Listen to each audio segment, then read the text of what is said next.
प्रदेश का सबसे बड़ा मुद्दा, सबसे बड़ी बहस लेकर हाजिर हूं मैं आपके साथ सोनम सिंह और आप देख रहे हैं इंडिया न्यूज उत्तर प्रदेश उत्तराखंड। आज की बड़ी बहस होगी मालेगांव जांच को लेकर, उन खुलासों पर जिसके टारगेट पर मुख्यमंत्री योगी आदित्यनाथ। मालेगांव ब्लास्ट के आरोपियों को एनआईए कोर्ट ने बरी कर दिया। एनआईए ने जैसे ही ये फैसला सुनाया उसके बाद से ही देश की सियासत में भूचाल आ गया है।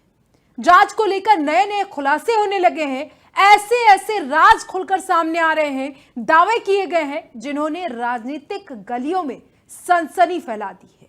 भगवा आतंकवाद, हिंदू आतंकवाद जैसे शब्दों ने सियासी पारा हाई कर रखा है। इस बीच सामने आए मालेगांव ब्लास्ट केस के गवाह मिलिंद जोशी, जिनके दावे ने सियासी गलियों में मानो तो भूचाल ला दिया है, क्योंकि जिनके बारे में उन्होंने खुलासा किया है वो नाम साधारण नहीं है, वो नाम है सीएम योगी आदित्यनाथ का। मिलिंद जोशी ने दावा किया कि मालेगांव ब्लास्ट में मुख्यमंत्री योगी आदित्यनाथ को फंसाने के लिए कहा गया। इतना ही नहीं, उन पर नाम लेने के लिए दबाव डाला गया। सीबीआई अफसर रात में 2 बजे लेकर जाते हैं उनके परिवार पर और दबाव बनाया जाता है।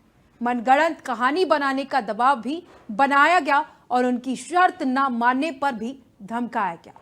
जैसे ही ये दावे सियासी गलियों में पहुंचे हैं तो कई सवालों ने आग की तरह जन्म लिया है। सवाल है कि आखिर कौन था षड्यंत्रकारी जिसने योगी आदित्यनाथ का नाम बदनाम करने की पूरी पटकथा लिख दी? कौन था साजिशकर्ता जिसने भगवा को टारगेट करने का पूरा प्लान तैयार किया? आखिर कहां से ऑर्डर आया, किसकी स्क्रिप्ट थी, किसके निशाने पर महाराज थे? आज इन्हीं सवालों के साथ चर्चा करेंगे, लेकिन सबसे पहले आपको वो सनसनीखेज दावा दिखाते हैं जिसकी वजह से सियासी गलियारों में भूचाल। ये ऐसे मनगढ़ंत कहानियां हमको बताते थे कि आप बताओ कि आप इस जगह पे गए थे, वहां योगी जी आए थे, उन्होंने भी बढ़ावा दिया था। फिर आप जयपुर में गए थे, वहां पे आसिमानंद जी मिले थे, वहां पे उन्होंने बोला था हाँ हाँ हिंदुओं को ऐसे ही करना चाहिए। ये मनगढ़ंत कहानियां वो बताते थे और हमें बोलते थे अभी ये सब चीजें लिख के दे दो या फिर मैजिस्ट्रेट के सामने आपको जब खड़ा करेंगे तो आपको यही बोलना होगा। कि सीबीआई के ऑफिसर्स दिल्ली से आते थे और ये इंटरोगेशन करते थे और वो काफी बदतमीजी से इंटरोगेशन करते थे। महाराष्ट्र एटीएस के जो ऑफिसर्स थे वो भी दबाव बना रहे थे, लेकिन सीबीआई के जो दिल्ली वाले ऑफिसर्स थे वो काफी बदतमीजी से पेश आते थे, धमकियां देते थे।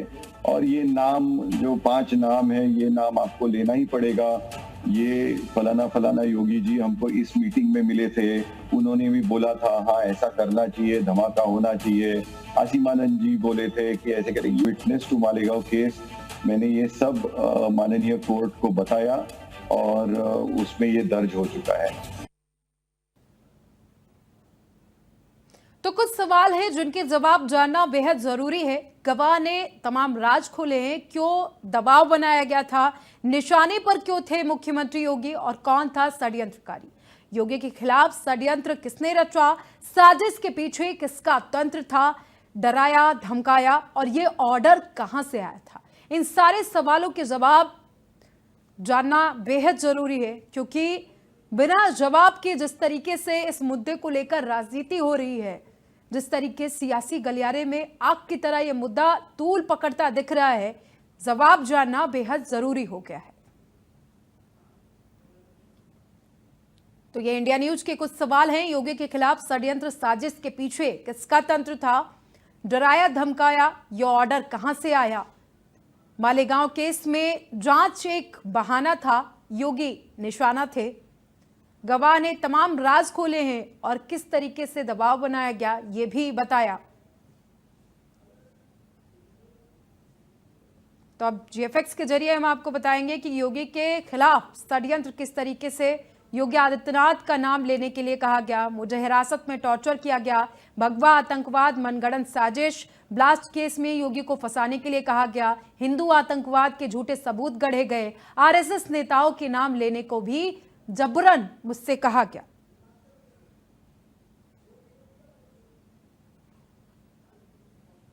इस तरीके से मुख्यमंत्री योगी आदित्यनाथ को फंसाने की पूरी कोशिश की जा रही थी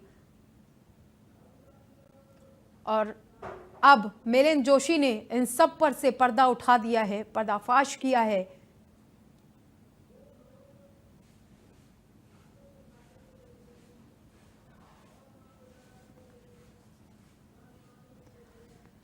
योगी के खिलाफ किस तरीके से षड्यंत्र रचा गया मालेगांव केस में, वो हम आपको जेएफएक्स के जरिए दिखा रहे हैं। योगी आदित्यनाथ का नाम लेने के लिए कहा गया, मुझे हिरासत में टॉर्चर किया गया, भगवा आतंकवाद मनगढ़ंत साजिश थी।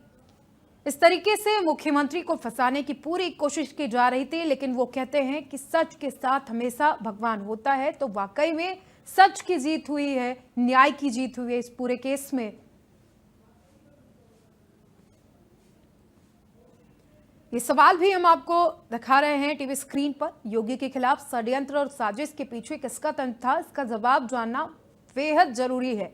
डराया धमकाया गया मिलिंद जोशी को, और ये ऑर्डर कहां से आया था ये अब तक किसी को पता नहीं है, लेकिन इसका जवाब भी जानना बेहद जरूरी है।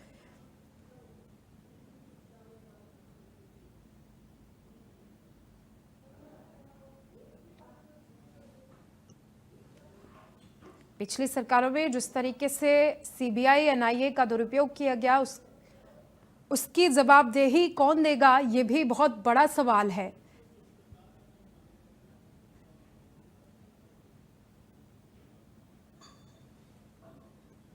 मिलिंद जोशी ने तमाम राज खोले हैं इस मामले को लेकर के। मालेगांव ब्लास्ट को लेकर के तमाम राज ऐसे निकलकर सामने आए हैं, जिनके बाद सामने आने के बाद से लगातार सियासी गलियारे में चर्चा तेज हो गई है। और वो भी ऐसे राज निकलकर सामने आए जिसकी किसी ने कभी कल्पना नहीं की थी। सीधे सीधे मुख्यमंत्री योगी आदित्यनाथ को टारगेट किया जा रहा था। इस पूरे मामले में षड्यंत्र रचा जा रहा था उनके खिलाफ साजिश रची जा रही थी। गवाह मिलिंद जोशी को डराया जा रहा था, धमकाया जा रहा था, लेकिन ये किसके इशारे पर हो रहा था ये किसी को कुछ भी नहीं पता है।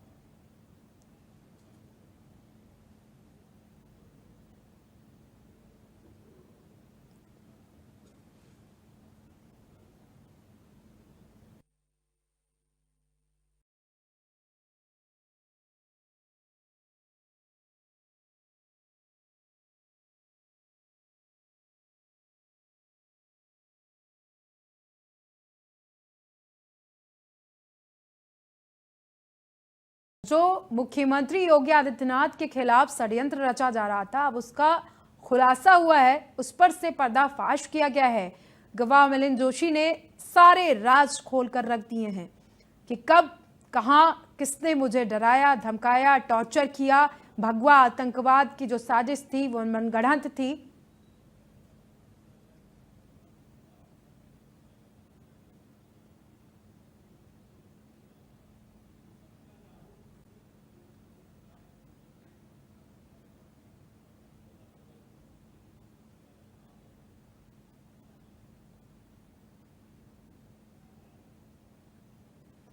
तो मुख्यमंत्री योगी आदित्यनाथ के खिलाफ जो षड्यंत्र रचा रहा था, अब उस पर से पर्दा उठ गया है। मिलिंद जोशी ने उस पर से पर्दा उठा दिया है। सारे राज पानी की तरह से साफ कर दिए हैं। जो राज थे उनसे पर्दा उठा दिया है।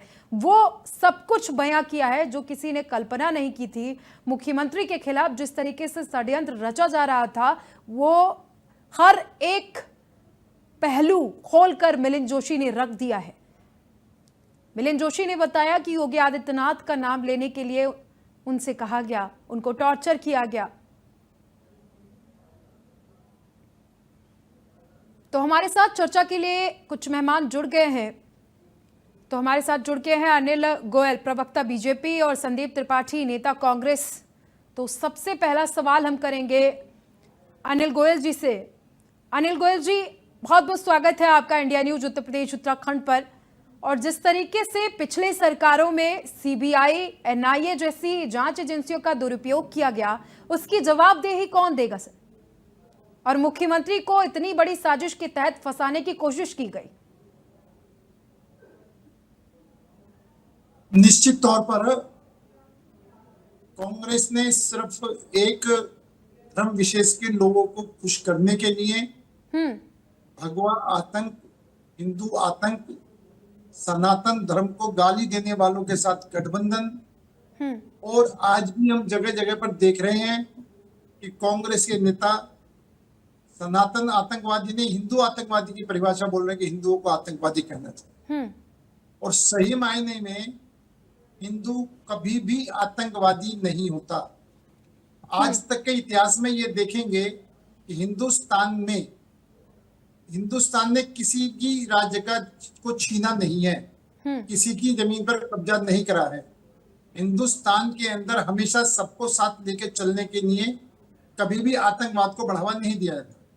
लेकिन कांग्रेस सिर्फ, अब जैसे हम कई बार देखा है कि आतंकवादी मारे जाते हैं और सोनिया गांधी जी को रात भर नींद नहीं आती, वो रोते हैं। कांग्रेस नेता के भी उस आतंकवादी के मारे जाने पर हमारी सोनिया गांधी जी को रात भर नींद नहीं आई, वो रात भर, यानी जो आतंकवाद के समर्थक हैं वो उससे ध्यान हटाने के लिए भगवा आतंकवादी बात करें, हिंदू आतंकवाद की बात करें, सनातन धर्म को मलेरिया कहें, डेंगू कहें, खत्म होने जाने वाला कहें, और उनके गठबंधन के साथ शामिल हो, इससे ज्यादा नीच हरकत नहीं हो सकती, इससे ज्यादा स्तर नहीं गिर सकता।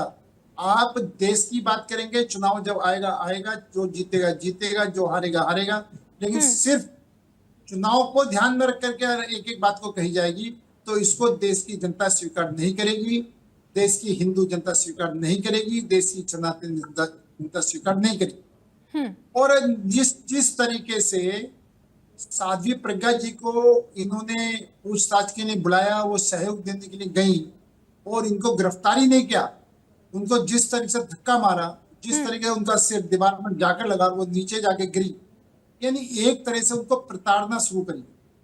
और जिस तरीके से जिन लोगों को उन्होंने प्रताड़ित किया, उन लोगों को झूठे सच्चे बहाने बना करके, झूठे सच्चा दबाव डाल करके लोगों को नाम लेने के लिए दबाव डाला, चाहे उसमें योगी आदित्यनाथ क्यों ना हो, चाहे इसके अंदर आरएसएस के प्रमुख कार्यकर्ता क्यों ना हो, यानी उन्होंने पूरे सिस्टम को आरएसएस के उसमें फंसाने की जो कोशिश करी है, इससे ज्यादा गलत हरकत नहीं हो सकती। आप इस केस के अंदर स्टार्टिंग में कुछ मुस्लिम पकड़े जाते हैं, उनको छोड़ दिया जाता है, मतलब विदेशी भी कहते हैं कि इसके अंदर मुस्लिम आतंकवादियों का हाथ है, उनको छोड़ करके हिंदू आतंकवाद गढ़ा जाता है। इनके मतलब मंत्री पी चंद्रमा ये कहते हैं कि हिंदू आतंकवाद है। आप मुझे ये बताओ, हिंदू आतंकवाद है, भगवा आतंकवाद है, तो क्या राष्ट्र ध्वज के अंदर तिरंगा झंडा है ना, तिरंगे झंडे के अंदर भी तो भगवा कलर है, तो इसका मतलब हमारा तो तिरंगा झंडा भी आतंकवादी का झंडा हो गया क्या? कांग्रेस का तिरंगा झंडा है, कांग्रेस के झंडे में भी भगवा है, तो क्या वो भी आतंकवादी झंडा हो गया क्या? आप भगवा कलर को आतंकवादी कहना, भगवा आतंकवाद कहना, कितना सोच का निचला स्तर गिरना है।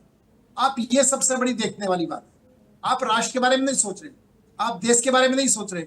और जो भगवा रंग जो शक्ति का प्रतीक है, भगवा रंग जो हमारी देवी देवताओं का प्रतीक है, भगवा रंग जिसमें जो हमारे साधु संत रहते हैं, आप उसको आतंकवाद की परिभाषा करें कि भगवान रंग आतंकवादी है, भगवान आतंक की बात करें, इससे ज्यादा शर्मनाक क्या बात हो सकती। और ये कांग्रेस के डीएनए में है। कांग्रेस ने कभी भी देश के बारे में नहीं सोचा, उसके वोट बैंक कैसे पक्के बने रहे, वो कैसे सत्ता में बनी रहे, और आज तक उस भ्रम जाल से हटने को तैयार नहीं है। आप सच को सच मानो। और मैं एक बात बड़ा स्पष्ट कहता हूं, आतंकवादी का कोई कलर नहीं है, आतंकवादी कोई धर्म नहीं है, आतंकवादी आतंकवादी है।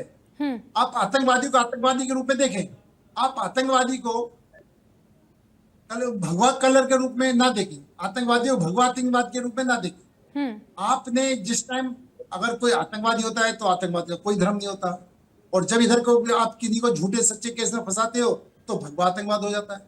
ये दोहरा मापदंड क्यों, ये दोहरी बातें क्यों? मैं इस बात को, मेरी समझ से परे बात है। और जहां तक 26/11 का अटैक हुआ, 26/11 के अटैक में जो इनको बदला लेना था, इन्होंने बदला नहीं लिया। इन्होंने तो सिफारिशें करी है, इन्होंने तो देशों में मदद की मांगी है। ये नहीं कि जिस तरीके से अभी पहलगांव के अंदर जो हुआ, और हमने मुंह तोड़ जवाब देकर के आतंकवाद को भी समाप्त करा, आतंकवादी आकाओं को भी समाप्त करा, आतंकवादी अड्डों को भी समाप्त करा। ये कभी कांग्रेस अगर इससे पहले कर गई होती तो आज ये नौबत नहीं आती। ठीक है। अगर हम पिछले जमाने में जाएं तो आपको भी याद होगा, बार बार टीवी पर भी, पुलिस भी अनाउंसमेंट होता था, किसी बैटरी, किसी को बैग को हाथ मत लगाओ, किसी मोबाइल को हाथ मत लगाओ, किसी खिलौने को हाथ मत लगाओ, ये बम हो सकता है, फट सकता है। दिल्ली तक आतंकवाद यहाँ पहुंच चुका था। आपने आतंकवाद को हमेशा बढ़ावा दिया, हमेशा आतंकवाद को पोषित किया है, आज इस सरकार ने आतंकवाद को दफनाया है, आतंकवाद को खत्म करा है और आतंकवाद के बाद ठोस जो अटैक करा है वो इस सरकार ने करा है। आज इसके परिणाम सामने आ रहे हैं, चाहे वो नक्सलवाद के रूप में हो, चाहे वो पाकिस्तान द्वारा पालित आतंकवाद के रूप में हो और चाहे माफिया के रूप में हो।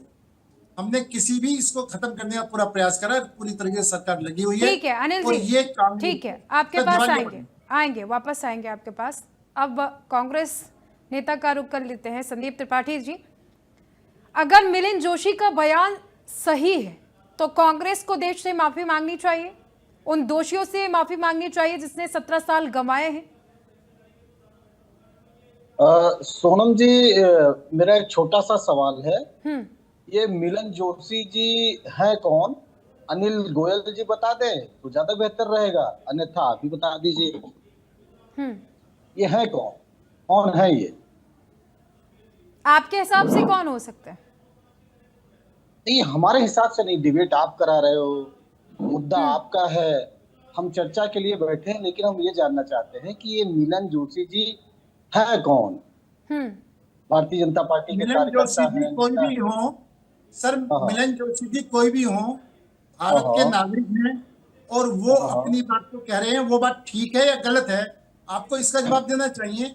आपको प्रश्न के ऊपर प्रश्न नहीं डालना चाहिए। देखिए पहले आपको लगता है कि ठीक है, आप उनकी बात से आप सहमत हैं? मैं सिर्फ ये बात कह रहा हूँ, मिलिंद जोशी की बात का उनकी बात से आप सहमत हैं? करो। मैं संदीप जी, अरे यार, ये भी मर्जी की बहस। हम कह रहे हैं उनकी बात से सहमत होगा। संदीप जी, मैं ये कह रहा हूँ, आप विरोध करो या समर्थन करो। संदीप जी देखिए, आप ना हर बार जब भी आपसे सवाल किया जाता है, या तो आप जो सामने वाला बैठा हुआ है सत्ता पक्ष का, आप उससे उलझने लगते हैं या फिर उलूल जुलूल बातें करने लगते हैं। अरे सुन लीजिए सोनम जी, हम सिर्फ एक छोटा सा सवाल और पूछ रहे हैं। अनिल जी क्या उनकी बातों से सहमत हैं? आप अपनी बात, आप पहले सवाल, मेरे सवाल का जवाब दीजिए, फिर आप उनसे सवाल पूछिए। आपका क्या स्टैंड है भाई? अरे आप मुझसे स्टैंड, आप अपने स्टैंड बताओ ना जी। क्यों नहीं? कौन है? हम तो जानते हैं। संदीप जी, पहले आप मेरे सवाल का जवाब दीजिए, फिर आप सवाल पूछिए। हम तो ये कह रहे हैं कि वो ISI का एजेंट है और जो है पाकिस्तान की मदद कर रहा है। बात खत्म। अब ऐसे बयानों पर क्या चर्चा करना? ये आप बहुत बड़ी बात, वो भी एक डिबेट में बैठ करके कह रहे हैं संदीप जी। इसका आपके पास कोई पुख्ता सबूत है कि वो ISI एजेंट है? पूछिए। अब ये जो आप डिबेट करा रही हैं, ये सबूत मिलिंद, अब हम कह रहे हैं कि जिसके बारे में पता तक नहीं है, गूगल करेंगे, मिलिंद जोशी के बारे में डिबेट पे बैठे हैं, उस मिलिंद जोशी के बारे में यही नहीं पता कि वो है कौन और किस आधार पर डिबेट करके सबूत हमसे मांग रही है। सरकार जो आरोप लगा रही, जिसपे इतनी बड़ी डिबेट आपने रख दी, एक मुख्यमंत्री के थ्रेट की बात कर दी है, उस समय के सांसद के थ्रेट की बात कर दी, उससे सबूत नहीं मांगा कि किस आधार पर आप इस बात को जो है कह रहे हैं और सहमत नहीं। आप कह रहे हैं कि वो एक ISI एजेंट है, ISI एजेंट है, ये बहुत बड़ी बात है किसी के लिए। तो आप बिना सबूत के किसी पे इस तरीके से नहीं कह सकते हैं। अरे सुन लीजिए, हमारे देश की सबसे बड़ी जो है आतंकियों के खिलाफ, आपने मिलिंद जोशी का बयान नहीं सुना? आपने बयान नहीं सुना है मिलिंद जोशी का? अरे हम तीसरी डिबेट पे बैठा हूँ, रिपब्लिक भारत, इंडिया टीवी और टाइम्स नाउ, चौथी डिबेट पे हूँ इसी मुद्दे पे। हाँ, भाजपा के राष्ट्रीय प्रवक्ताओं ने पहले एक लेके आए मुनव्वर को, उसका जो खुलासा मैंने तोड़ दिया, खत्म कर दिया उस मसले को, तो फिर एक नया पैदा किया, ये 8 बजे वाली डिबेट पे पैदा किया। ये समझिए, मैंने टाइम्स नाउ भारत पर इस पे यही मैंने पूछा कि जिस मुनव्वर की बात कर रहे हैं, अधिकारी करके आप लोग चला रहे हो, वो कौन से पद पर है? भाजपा के राष्ट्रीय प्रवक्ता अजय आलोक जी से पूछा, वो पद नहीं बता पाए। पता है, अधिकारी आप चला रहे हो, खबर आप चला रहे हो, देश को कितना गुमराह करिएगा भाई। और अब आते हैं मुद्दे की बात। ठीक है, जैसे बताया मैंने मुनव्वर जी के, उनके 3 बयान जब मैंने 2011 में उन्होंने बयान दिया कि NIA ने क्या किया था, कि जो है हिंदू, जस्ट अपोजिट बोला था। जब वो सारे बयान रख दिए तो भाग कर मिलिंद जोशी जी कर दिया गया इस मीडिया और आप जैसे लोगों के लिए कि हम अपना फर्जी समझ जाया करें। जिस तरीके से आज लोकतंत्र की हत्या सरकार कर रही है, उससे हटके दूसरी डिबेट हो। ये ट्रम्प चच्चा से बचने के लिए दूसरे चच्चा को लेके आए, मुनव्वर चच्चा से बचने के लिए अब मिलिंद जी को लेके आ रहे हैं, और इनके बारे में अगर पूछ लीजिए कि है कौन, तो अता पता नहीं है। भाई इस केस से उनका क्या वास्ता है? वो ना वो जो इस बात के आरोपी है, ना इस मामले में वो आरोपी है कि वो आरोपी हूं उस आधार पर वो ये बात कह रहे हैं। कोई भी उसमें भी नहीं है। वो अभिनव भारत के सदस्य के रूप में कुछ लोग उनको जानते हैं कि वो अभिनव भारत के सदस्य रहे हैं, जिस संस्था पर ये ब्लेम लगा। अब आते हैं मुद्दे की बात। अब मात्र 1 मिनट सारी इनकी कलाई फोड़ देता हूं। अभी इतना लंबा चौड़ा भाषण ये दिए, मैं सिर्फ ये कह रहा हूं कि दो मामलों में बरी किया गया लोगों को। एक मुंबई ट्रेन के मसले में 12 लोगों को कोर्ट ने बरी कर दिया। सरकार चली गई सुप्रीम कोर्ट उस मामले के खिलाफ। अगर हमने फर्जी फंसाने के लिए किया था, तो क्या उन 12 मुस्लिमों को हमने फंसाया था धर्म देखकर? मुंबई ट्रेन के मसले पे जो आप 2008 के मसले पर मालेगांव में कह रहे हैं कि धर्म के आधार पर इन लोगों को फंसाया गया। गजब की ठिठुरबाजी करते हो आप लोग, देश को गुमराह करते हो। और वहां पर सुप्रीम कोर्ट आप चले गए। अब मैं पलट के सवाल पूछूं कि एनआईए की कोर्ट के खिलाफ आप हाई कोर्ट जाएंगे? नहीं जाएंगे तो क्यों? आप अगर वहां सुप्रीम कोर्ट जाते हैं तो यहाँ हाई कोर्ट क्यों नहीं जाएंगे? सच्चाई यह है कि जिस तरीके की जो मालेगांव की घटना हुई, उसमें 2 आरोपी आज तक एनआईए नहीं पकड़ पाई। नाम बता दे रहा हूं। और एक की हत्या हुई, उस हत्या में 7 लोगों पर मुकदमा हुआ। उसमें भी 2017 में 7 के 7 बरी हो गए। 2017 सरकार इनकी। अब जब चोर ही सरकार में होगा तो आतंकी विचारधारा के लोग सरकार में होंगे तो ऐसे लोग जेल जाएंगे? बिल्कुल नहीं जाएंगे। आपके हिसाब से चोर कौन है? आपके हिसाब से चोर कौन है? पूरा देश जानता है। जिस घटना का मैं जिक्र कर रहा हूं, और अभी बात उदाहरण की कर रहे थे, गौरी लंकेश से लेकर सैकड़ों नाम बता दूंगा कौन कौन रहे हैं उसमें, कौन शामिल रहे। और भाजपा के तो हजारों कम से कम ऐसे कार्यकर्ता हैं जो आईएसआई की एजेंटी करते हुए पकड़े गए। और इसी उत्तर प्रदेश में अभी आगरा में आईएसआई का एजेंट पकड़ा गया था। वो मुस्लिम था क्या? हिंदू था? कानपुर में जो पकड़ा गया वो हिंदू था कि मुस्लिम था? हिंदू था। तो आप क्या बात करिएगा? मतलब कि आपको एक चश्मा लगा के सिर्फ हिंदू मुस्लिम करना है और उसके पीछे छिप जाना है, आपकी सारी बुराइयां छिप जाए ना जी, नहीं हो पाएगा। आप चाहे वो मुनव्वर चच्चा के पीछे खुलेंगे, उनकी भी कलई खुलेगी, फिर ये मिलन जी के पीछे छिपेंगे तब भी आपकी कलई खुलेगी। और एक बात मैं कह रहा हूं कि अगर आपको लगता है कि एनआईए ने गलत किया, तो समय के अधिकारियों के खिलाफ आपने अगर एक दिन की हिम्मत है, अगर थोड़ा भी जिगरा है, उनके खिलाफ मुकदमा लिखिए। और इसका जो नेता भी हैं, जिन नेताओं की बात कर रहे हो, गोपलिया मत खेलिए, उनके खिलाफ मुकदमा करिए। और आप लोग ये जो अब आरोपों की राजनीति करके सत्ता में आ गए हो, और आज भी वही चाहते हो कि आरोप लगा लगा के सारी बुराइयों को छुपा ले जाए। नहीं हो पाएगा। ठीक है संदीप जी, ठीक है आपके पास लौटेंगे आपके पास। कराइए। अब चच्चा ने जब खेल दिया तो अब गाना गा रहे, चच्चा ऐसा है, चच्चा वैसा है। पहले चच्चा नहीं समझ में आया क्या? चलिए ठीक है, आपके पास वापस लौटेंगे संदीप जी, आपके पास वापस लौटेंगे। तो रुक कर लेते हैं एके जैन जी का, पूर्व आईपीएस से। एके जैन जी, आपका बहुत बहुत स्वागत है इंडिया न्यूज उत्तर प्रदेश उत्तराखंड पर। जिस तरीके से इस मामले को लेकर देश की राजनीति पूरी तरीके से गर्म दिख रही है, लगातार इसको लेकर के सियासी गलियारों में बातचीत की जा रही है और कहा जा रहा है कि मिलिंद जोशी का ये जो बयान आया है, कई सारे राज खुल गए हैं इसके बाद, और मुख्यमंत्री को फंसाने की जो साजिश रची जा रही थी उसका खुलासा हो गया है। अच्छा, रची गई थी, कंफर्म था। देखिए, ये गंभीर प्रकरण है और मालेगांव ब्लास्ट 2008 में हुआ। पहले इन्वेस्टिगेशन महाराष्ट्र एटीएस ने की, मुंबई एटीएस ने, फिर एनआईए ने की। इसमें एक्विटल हुआ है, दोष मुक्त किए गए हैं। उसकी भी समीक्षा हो रही है। जो पुराने पूर्व जांच अधिकारी थे केस के, महबूब मुजाहर कुछ करके नाम है, उनका बयान आया कि मुझे आरएसएस प्रमुख को इसमें फंसाने की, गिरफ्तार करने की वो के निर्देश थे। ये मिलिंद जोशी का बयान आ रहा है। अब इन सब पहलुओं की जांच होनी भी चाहिए कि इनके पीछे क्या सच्चाई है, कौन है इसके पीछे, क्या निर्देश थे, इस प्रकार के कोई थे, घटना में क्या सच्चाई है। ये सब जांच होगी, ये जांच का विषय है और जांच होनी भी चाहिए। ये गंभीर आरोप हैं जो लगाए गए हैं दोनों व्यक्तियों के द्वारा, मिलिंद जोशी के द्वारा जो लगाए गए हैं और जो पूर्व जांच अधिकारी था महबूब मुजहर, उसके द्वारा जो लगाए गए हैं, इनकी भी लेकिन जांच संदीप होनी जी तो चाहिए। मिलिंद जोशी को सर कह रहे हैं कि ये आईएसआई एजेंट है। संदीप जी का कहना है नहीं, कि नहीं, आईएसआई एजेंट है। मैं किसी के बयान पर टिप्पणी नहीं करता, मैं तो डिबेट में हूं। और मेरा तो ये कहना है कि कोई भी व्यक्ति जो आरोप लगा रहा है, उसके आरोपों में कितनी सच्चाई है, कितनी सत्यता है, इसके लिए जांच होनी चाहिए।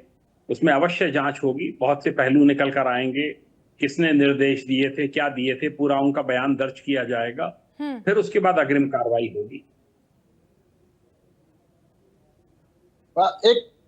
एक बात मैं जोड़ दूं।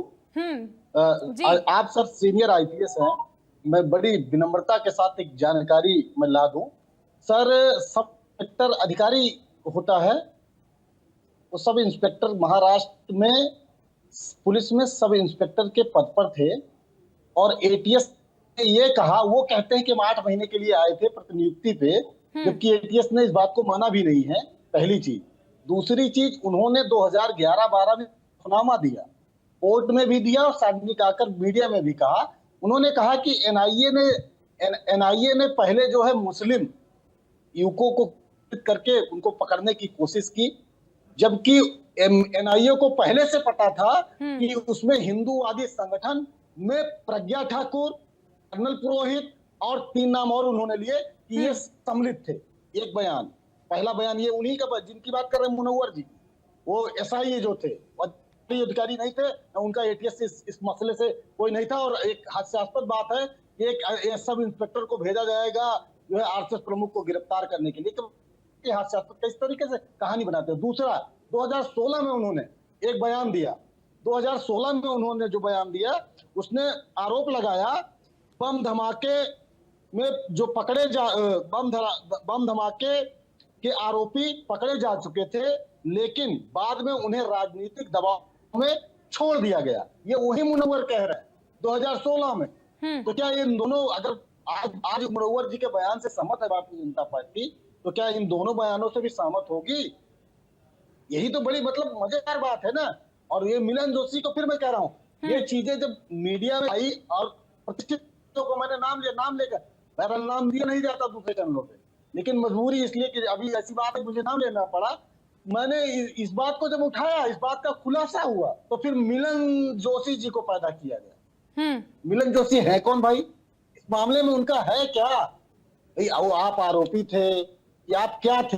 दुनिया भर की हाइपोथेटिकल कहानी बनाइएगा। और उसमें उन्होंने, मिलिंद जोशी ने तो कहा कि जो है उसमें हमसे जो है जो नाम कहने के लिए कहा गया था, उसमें मोहन भागवत जी का नाम नहीं था। तो मतलब फिर इसका मतलब है कि दोनों बयान अपने आप गलत हो गए, या तो वो दो से एक व्यक्ति गलत।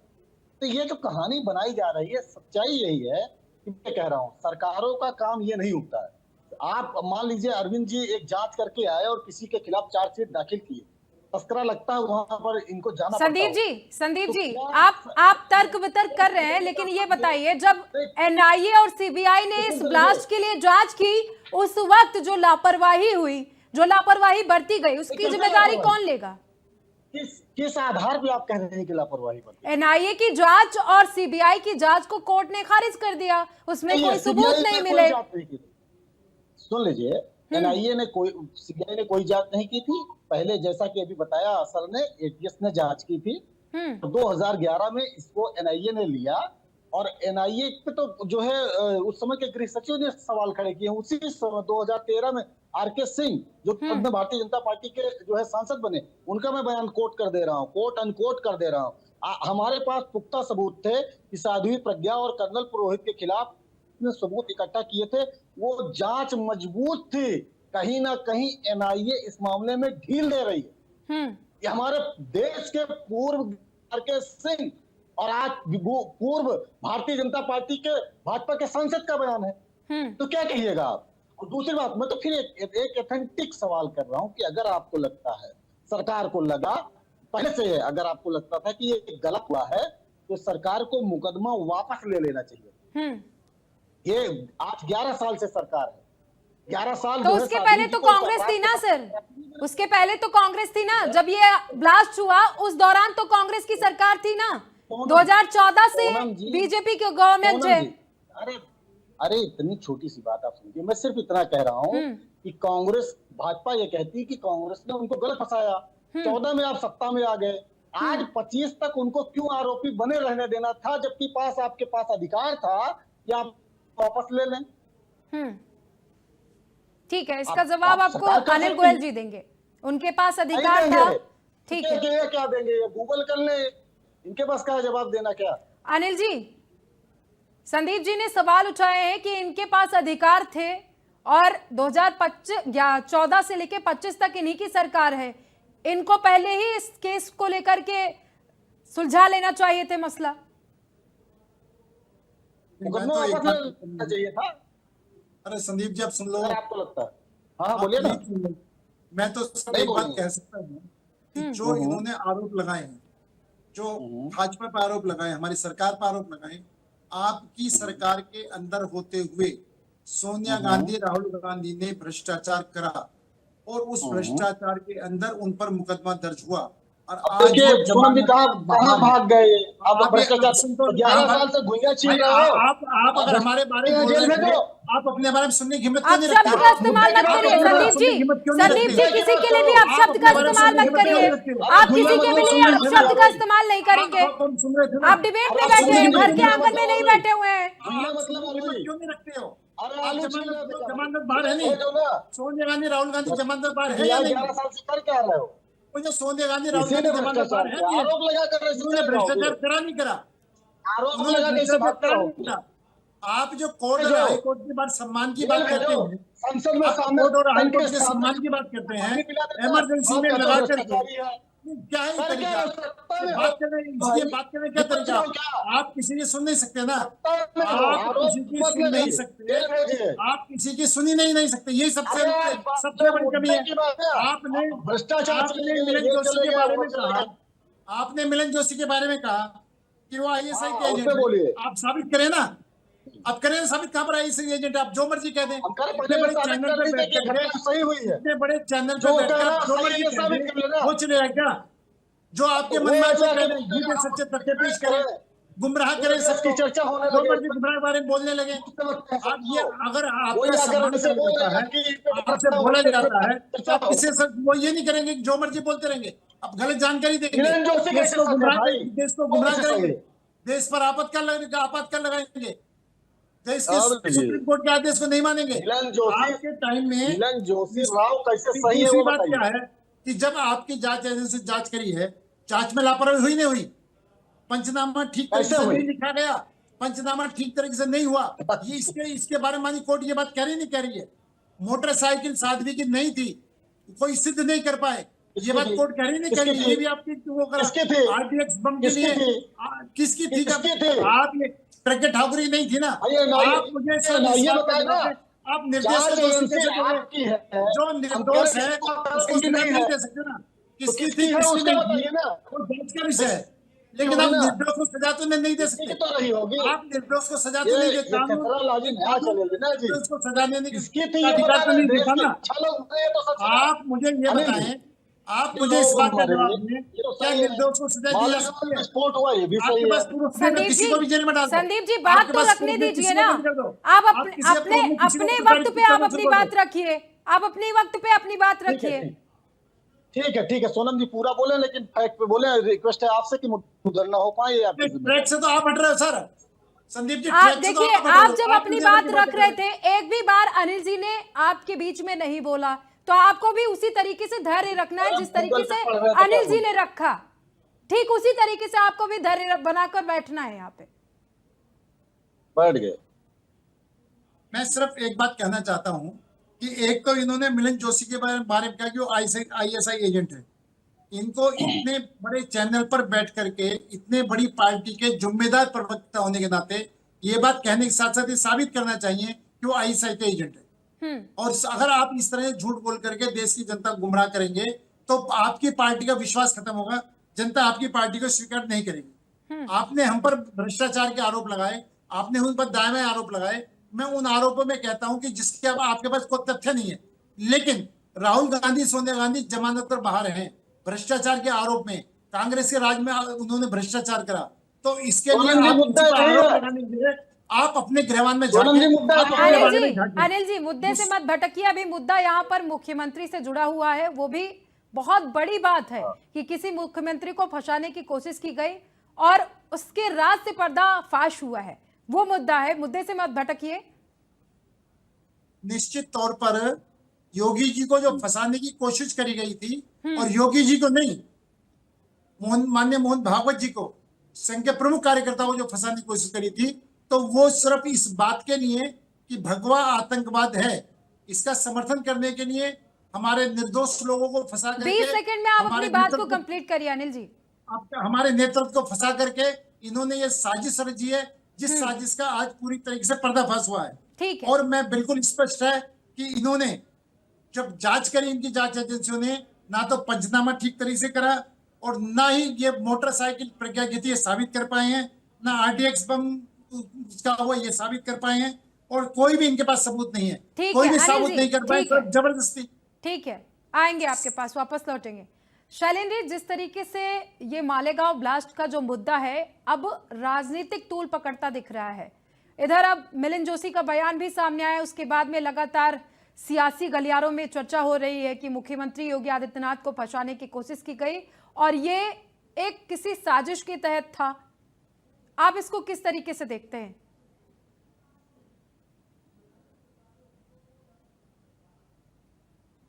जब से यह घटना, नमस्कार सभी लोगों को, जब से यह घटना हुई थी तब से ही यह राजनीतिक विषय बना हुआ है।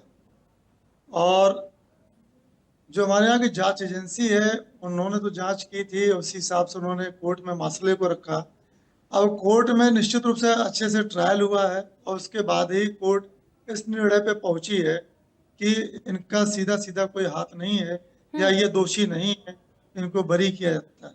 तो हमें कोर्ट के इस निर्णय का सम्मान करना चाहिए। यदि इसके कहीं कोई तथ्य ऐसे हैं जो इससे लगता है कि कोर्ट से भी चूक हुई है, तो उसमें ऊपरी अदालत में जा सकते हैं, जो भी संबंधित लोग हैं उनके संज्ञान में ला सकते हैं। यहाँ पर हम चैनल के माध्यम से भी उनके संज्ञान में ला सकते हैं और इसको कोर्ट में ही चैलेंज किया जा सकता है। शैलेंद्र जी, यहाँ पर देखिए, शैलेंद्र जी यहाँ पर देखिए, कांग्रेस इस पर कुछ बोलना नहीं चाहती है, जवाब देना नहीं चाहती है, और कांग्रेस उल्टा बीजेपी पर ही ठीकरा फोड़ रही है कि बीजेपी 2014 से बीजेपी की सरकार है, उनको एक्शन लेना चाहिए था। निश्चित रूप से ये आरोप प्रत्यारोप का दौर चलाया जाएगा, लेकिन इसके मूल में आना होगा कि कौन दोषी है। हमारी इस व्यवस्था में किसी को भी आप मुकदमे में फंसा दीजिए, उनके जीवन के 11 साल 15 साल आप इसी तरह मुकदमेबाजी में फंसा दीजिए, कौन उसका जिम्मेदार है? राहुल गांधी या सोनिया गांधी तो नहीं आकर के ये सब तस्वीरें लिखी होंगे। वो अधिकारी कौन थे? उनकी नौकरी कैसे चल रही है? उनके उच्च अधिकारी क्या कर रहे थे? उस समय जो एसपी, एसएसपी, आईजी, डीआईजी जो थे, इनके खिलाफ क्यों नहीं कार्रवाई होती? इनको किस बात का वेतन दिया जाता है? इनकी जिम्मेदारी कुछ तय हो रही है? आज कोर्ट ने अगर इनको बरी किया तो जिन्होंने इनको फंसाया तो उनके खिलाफ क्या कार्रवाई हो रही? बजाय इसके कि आप केवल नेताओं के ऊपर इल्जाम लगा दें, इस पर कहीं लगाम लगेगी? आज ये इनके ऊपर आरोप लगा रहे हैं कि कांग्रेस ने किया था उस समय, कल को भाजपा के ऊपर होगा, परसों किसी और पार्टी के ऊपर होगा। इस तरह से अनवरत दौर चलता रहेगा। जवाबदेही किसकी होगी शैलेंद्र जी? जवाबदेही किसकी होगी? जवाबदेही होनी चाहिए। यदि अगर मान लीजिए साबित हो जाता तो प्रज्ञा ठाकुर एंड कंपनी इस समय जेल के अंदर होते। अगर वो नहीं है, इसका मतलब दूसरा पक्ष दोषी है जिसने इनको फंसाया, उसको भी अंदर होना चाहिए। अगर जेल ना भेजे तो कम से कम उसके ऊपर ऐसी कार्रवाई करें जो बाकी लोगों के लिए नजीर हो, क्योंकि ये भ्रष्टाचार और बहुत ही बड़ी लापरवाही और निरंकुशता का विषय है। ये साबित कर देता है कि किसी की जिंदगी तबाह करनी हो तो पुलिस डिपार्टमेंट जैसे विभाग के भ्रष्ट अधिकारियों कर्मचारियों को आप मिलाइए और किसी भी की जिंदगी तबाह कर दीजिए। ये इस बात का परिचायक, न कि इस बात का कि कांग्रेस ने क्या किया या बीजेपी ने क्या किया या हिंदुत्व का क्या होता या आरएसएस का क्या होता।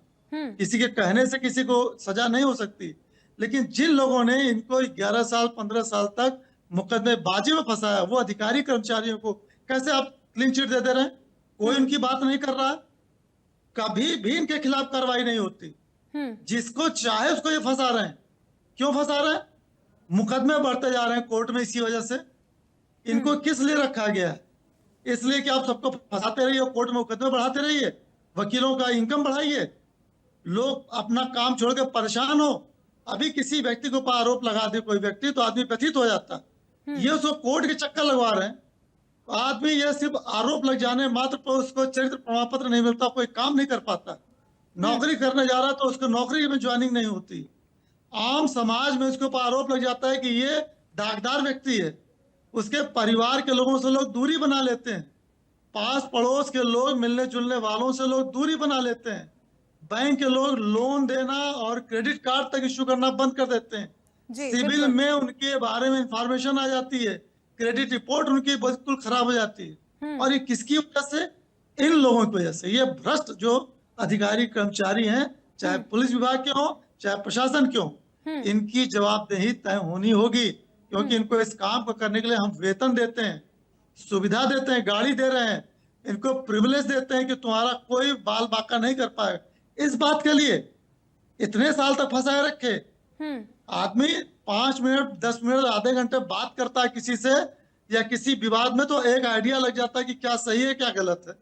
ये इतने सालों साल ये इन्वेस्टिगेशन करते रहे, इनको अंदाजा नहीं हुआ क्या सही है क्या गलत है। आज ये बता रहे हैं कि हमारे ऊपर दबाव था FIR दर्ज कराइए। दबाव में क्यों आप आए? आपने नौकरी में शपथ ली है, इस काम के लिए आए थे आप कि दबाव लेंगे, और जब कोर्ट में साबित हो जाएगा तो आप माइलेज लेने के लिए आप किसी को आरोप लगा देंगे कि मुझको इनको कहा गया था। आप कल को बोलिए कि योगी जी क्यों, वो बोल सकते हैं मोदी जी का भी नाम लेने के लिए कहा गया था, वो कहेगा अमित शाह जी का नाम लेने के लिए कहा गया। ये कोई तर्क हुआ? ये कोई विश्वसनीयता हुई? ये तो सिर्फ घुमाना हुआ। राजनीतिक प्रत्यारोप लगेंगे एक दूसरे को, क्योंकि एक दूसरे का हित है। एक डूबेगा तो दूसरे का सितारा उदय होगा, वो तो आप छोड़ दीजिए। ठीक है, आएंगे आपके पास वापस। संदीप जी, अगर मिलिंद जोशी के बयान को अगर दरकिनार कर दिया जाए तो जो 17 साल का ये दर्द जो साध्वी प्रज्ञा उनके साथ और 6 लोगों ने झेला, उसका जवाब कौन देगा? आपके हिसाब से किसे देना चाहिए?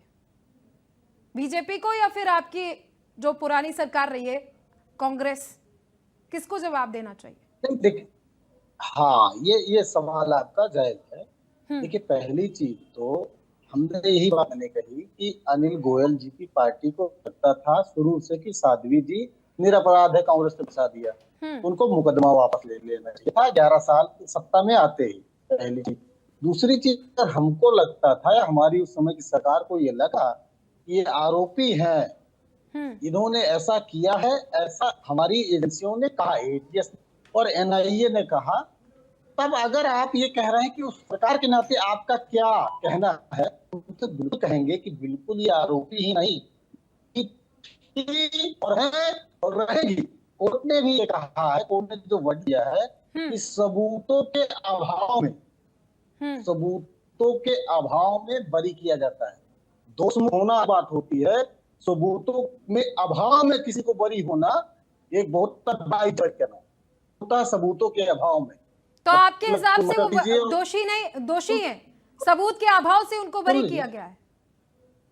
हाँ, ये तो कोर्ट कह रहा है, संदीप नहीं, त्रिपाठी कोर्ट तो कह रहा है, और एक बात, क्योंकि उनके खिलाफ कोई सबूत ही नहीं मिले, उनके खिलाफ कोई सबूत नहीं मिला कि वो इस दंगे में, इस ब्लास्ट में शामिल थे।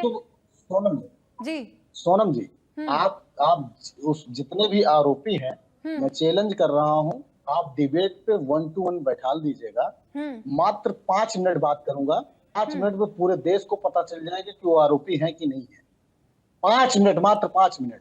कैसे प्रूव करेंगे कि वो आरोपी है? हाँ, ये मैं बताऊं, 2014 से पहले आपकी जब सरकार थी तो आपने तब क्यों प्रूफ नहीं किया?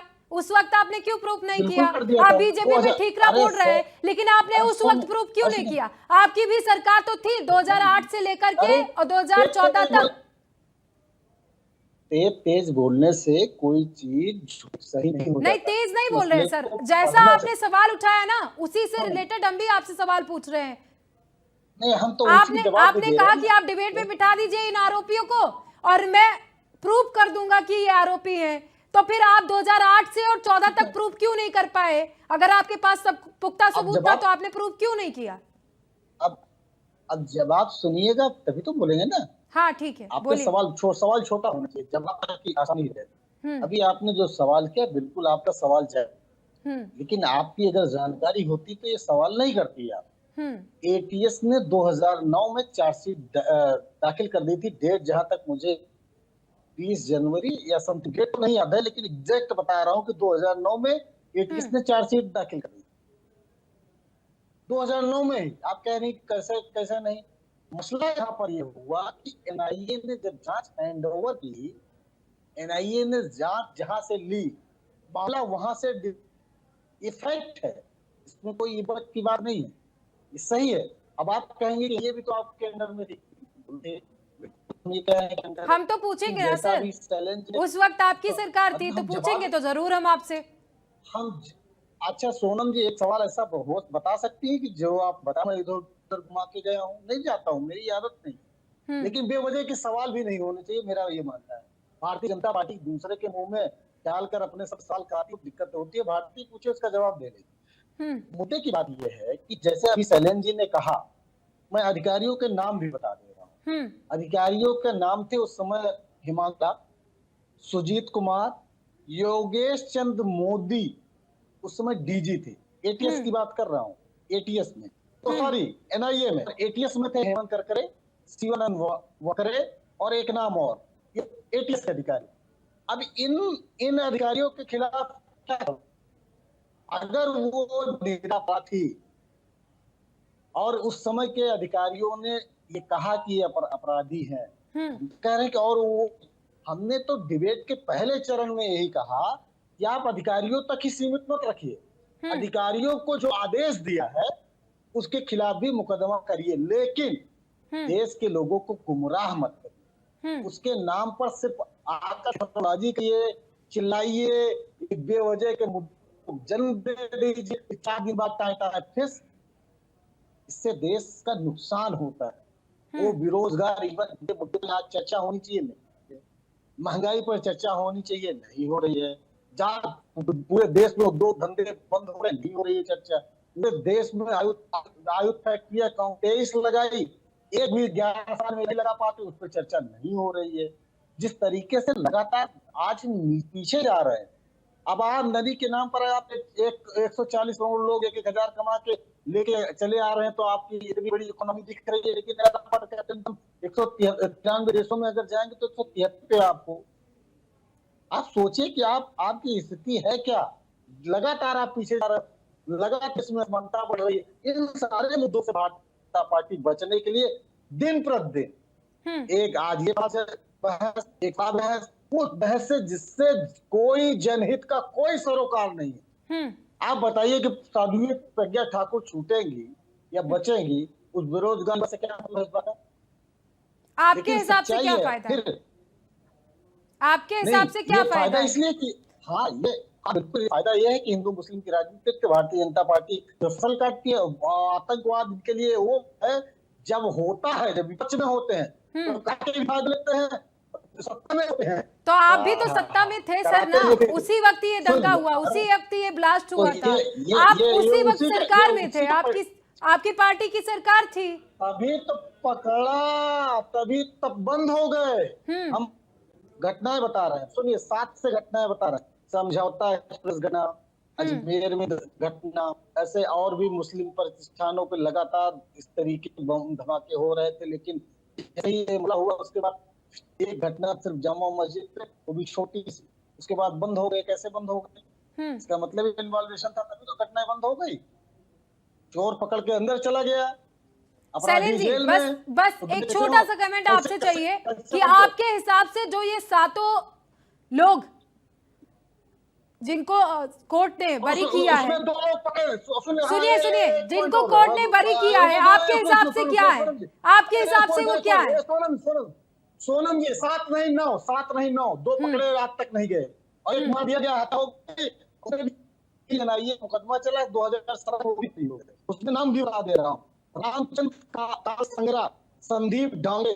ठीक है, आपके हिसाब से वो कौन है? आपके हिसाब से वो कौन है? वो दोषी है या फिर निर्दोष है? आप बस यही बताइए, दोषी है या निर्दोष है? बिल्कुल दोषी है। मैं कह रहे हैं कि अगर दोषी नहीं है तो आप प्रूव कर पाएंगे कि वो दोषी है? सरकार को आप प्रूव कर पाएंगे कि वो दोषी है? सोनम जब जी, ये कोर्ट सरकार के जो है, पास सबूत नहीं है, सरकार कोर्ट ने है ना, उनको निर्दोष करार दिया है, अरे तो आप कैसे कह रहे हैं कि वो दोषी हैं? आप मात्र कोर्ट से 10 ऊपर सेकंड हो दीजिएगा, गए। हम बता रहे हैं। मात्र 10 सेकंड। मुंबई ट्रेन बम धमाके के मसले पे हमारी लोअर कोर्ट ने सबको अपराधी सिद्ध कर दिया। सबको अपराधी, 5 को ठीक है, फांसी भी आप 10 मिली सेकंड में और अपना जवाब कंप्लीट सा- करिए। सात हाँ सुन लीजिए, 5 को फांसी मिली लोअर कोर्ट ने और 7 को आजीवन कारावास दिया।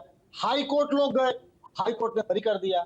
हम्म तो मतलब हमारे यहाँ की जो न्याय व्यवस्था है उसका पालन करना सरकार को ना, सरकार को ही डिफेंड नहीं करना चाहिए। सरकार का काम ये है कि एनआईए कोर्ट ने उनको बरी किया, सरकार, ये है सरकार का काम।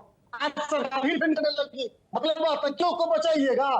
अरे शर्म करो, ठीक है, शर्म करो, कुत्तों ठीक है। शर्म करो। अनिल जी, अनिल जी, आतंकियों को बचाने के लिए बनी है सरकार। अनिल जी, संदीप जी का पालन करिए, आरोप हाई है कोर्ट जाइए ना भाई। कि आतंकियों को बचाने के लिए बीजेपी सरकार है। इसका जवाब आप 25 सेकंड में दीजिए, वक्त की कमी है। मैं बिल्कुल दूंगा। सबसे पहली बात तो ये है कि सबूतों के अभाव, यानी ये सबूत प्रस्तुत नहीं कर पाए, इनकी जांच एजेंसी झूठे केस में एनआईए फंसाया, आपकी सरकार, आपकी झूठे केस में फंसाया। एनआईए सरकार आपकी, या सरकार यार बदल गई, आप सरकार हो पीछे गई, जेल में हो गए। ये कोई आपकी तमीज है क्या? संदीप जी उनको दूसरा बात बंदा रखने की बात करते दीजिए, हो आप? आप उनको अपनी क्या बात कोई रखने दूसरा बंदा दीजिए। बोलने बोलिए, की आदत पड़ गई क्या? ज्यादा बोलना जानते हो आप? भौंको जितना बोलिए, भौंकते हो। ठीक है, बोलिए। बोलो, भौंको अनिल जी, ना, भौंको। आप जितना अपनी तुम बात भौंकना, भौंको भौंकने ना। का काम अपनी आपका, बात ये उसी रखिए। का। तरीका तुम्हारे पीछे बोलने का, ये डिबेट भौंकने कैसे का है क्या? काम आपका, यही उसी का। सिखाया जाता है तुमको क्या? कि भौंकने हाँ, लगो। हाँ, आप झगड़ने में टाइम वेस्ट हाँ, मत करिए सर, अपना हाँ, जवाब नहीं, आप कंप्लीट चाटिए। करिए। आप अपना चाटिए, जवाब आप कंप्लीट चाटिए। करिए। बोल रहे थे ना, आतंकियों को भौंक चाटिए, जितना भौंकना आतंकियों तेरे को को यार। चाटिए, चाटिए। 1 घंटे हो गया बात चाटो, करते चाटो, हैं। आप गलत आतंकियों शब्द को यूज कर रहे हैं संदीप जी, आप गलत शब्दों का इस्तेमाल कर रहे हैं। इस तरीके से नहीं होता है। आप एक प्रतिष्ठित चैनल पर बैठे हुए हैं, आप गलत शब्दों का इस्तेमाल कर रहे इंसान हैं। भौंकता है, इंसान Silent. भौंकता है, इंसान अरे भौंकता है, साइलेंट। आप इंसान किसी के भौंकता लिए है। इस तरीके अरे से साहब, गलत दल्ले शब्दों का चाट, इस्तेमाल नहीं कर सकते हैं, अरे बिल्कुल भी। दल्ले चाट, वो कमाल की करेगा बात तो है। इससे बड़ा बदतमीज हूँ। कमाल है, बीच में बोलने की आदत ज्यादा पड़ गई क्या? यही सिखाया जाता है तुम लोगों को? अरे बोलो, बटवा, ठीक अरे है, तुम्हें यही बोलो। सिखाया ठीक जाता है, है क्या? आप पूरा दोनों लोग समझ लिया जवाब था। नहीं देना चाहते, पीछे ठीक बोलने है। सिखाया शैलेंद्र जाता है जी, क्या? एक आखिरी कमेंट आपसे जवाब लेना नहीं देता। चाहेंगे कि जिस तरीके मेरा- से संदीप जी कह रहे हैं कि सरकार हाँ, सिर्फ हो गया, आतंकवादियों को खत्म। बढ़ावा दे रही है, और इन्होंने बहुत बड़ा ब्लेम लगाया कि बचाने के लिए एनआईए काम करती है आतंकवादियों को, सरकार भी आतंकवादियों को बचा ही रही है। छोटा सा कमेंट चाहिए सर इस पे। मेरा सिर्फ इसमें एक कहना है आपसे कि इन्होंने बिना ठोस सबूतों के झूठा इनको फंसाया, और जिससे उनकी पूरी लाइफ को बर्बाद हुई। इसके लिए इनको और मुकदमा लिखाओ। कांग्रेस को देश से माफी मांगनी चाहिए, और इसका अधिकारियों इनको के पूरी खिलाफ तरह से मुकदमा माफी लिखाओ। मांगनी आए हम माफी चाहिए। मांगे। ये इन्होंने पूरी बहुत बड़ी गलती करी है। दूसरी बात, कोर्ट के सम्मान की बात है। इन्हों कांग्रेस के डीएनए में कांग्रेस कोर्ट का सम्मान नहीं है, चाहे मालेगांव केस का मामला हो, चाहे ठीक है अनिल आपातकाल जी, में। अनिल जी 10 सेकंड में अपना जवाब कंप्लीट करिए, समय बहुत कम है। जो भी इनका मामला, इनको ये कभी माननीय सुप्रीम कोर्ट में विश्वास नहीं करते, संस्थाओं पर विश्वास नहीं करते, सिर्फ अपनी आपाधापी करके गलत चीज करवाना चाहते हैं। ये देश को ठीक तरीके से चलने देना नहीं चाहते, लोकतंत्र को ये मानते नहीं, संविधान को ये मानते नहीं, किसी भी संस्था को ये मानते नहीं। जो इनके अनुकूल है वो ठीक है, और जो सही है, जो न्यायोचित बात है, वो इनके समझ ठीक बात है, नहीं आती। बस ठीक है अनिल जी, इतने लोगों अनिल की जी लाइफ समय की बर्बाद कमी करी। है, समय की कमी है। शैलेंद्र जी, इस पूरे घटनाक्रम को लेकर एक छोटा सा कमेंट आपसे। देखिए, कोर्ट ने आदेश किया है तो हमें कोर्ट का सम्मान करना चाहिए, एक बात। दूसरी चीज, इस तरह की परिस्थिति और स्थिति किसी अन्य के साथ न होने पाए, उसके लिए हमको अपने सिस्टम में और दोषियों के खिलाफ कार्रवाई करनी चाहिए। तीसरी बात, राजनीतिक आरोप प्रत्यारोप को हमें एक लिमिट तक ही रखना चाहिए, जिससे संस्थानों के ऊपर अविश्वास न पैदा हो जाए। और साथ ही साथ हमको एक दूसरे का सम्मान रखते हुए यह भी देखना होगा कि हमारे इस कृत्य से क्या असर हमारे भविष्य के ऊपर पड़ेगा, क्योंकि यदि कोई संगठित अपराध करता है तो वह निश्चित रूप से अपने तरीके से पूरी व्यवस्था को प्रभावित करने की कोशिश करता है।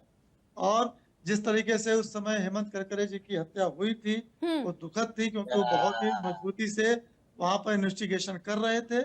ऐसे में परिस्थितिवश इस तरह का शक पैदा हुआ था। लेकिन ये हमारे यहाँ की जो जांच एजेंसी है, ये उनकी जिम्मेदारी है कि वह सही नीर और छीर का अपना परिचय दें और अपनी विश्वसनीयता को बनाए रखें।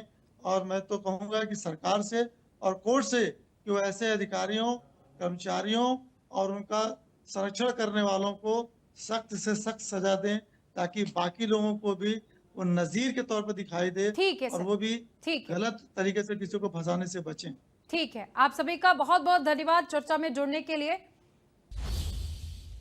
तो जिस तरीके से मालेगांव ब्लास्ट का मुद्दा अब राजनीतिक गलियारों तक पहुंच गया है, लगातार इस पर चर्चा की जा रही है, लेकिन असल मुद्दा जो है उससे लोग भटक रहे हैं। उनको जो राजनीतिक पार्टियां हैं वो भटका रही हैं, क्योंकि कोई विकास और इन सब चीजों पर बात नहीं करना चाहता है। जो बातें बीत गई हैं उनको लेकर के राजनीतिक पार्टियां राजनीति कर रही हैं, लोगों को भड़का रही हैं, बहका रही हैं। और जिस तरीके से मुख्यमंत्री की सुरक्षा को लेकर ये तमाम सवाल उठे, मिलिंद जोशी ने ये बड़ा सवाल खड़ा कर दिया कि मुख्यमंत्री योगी आदित्यनाथ के लिए कहा गया कि इनका नाम लीजिए इस ब्लास्ट में और इनको फंसाइए। तो ये बहुत बड़ी बात है और ये दूर तक जा सकती है। जिस तरीके से ये बात निकलकर सामने आई है वो अब कहां तक जाएगी, इसकी आवाज कहां तक गूंजेगी, ये तो आने वाला वक्त ही बताएगा। लेकिन आज की चर्चा में मुझे बस दीजिए इजाजत। नमस्कार।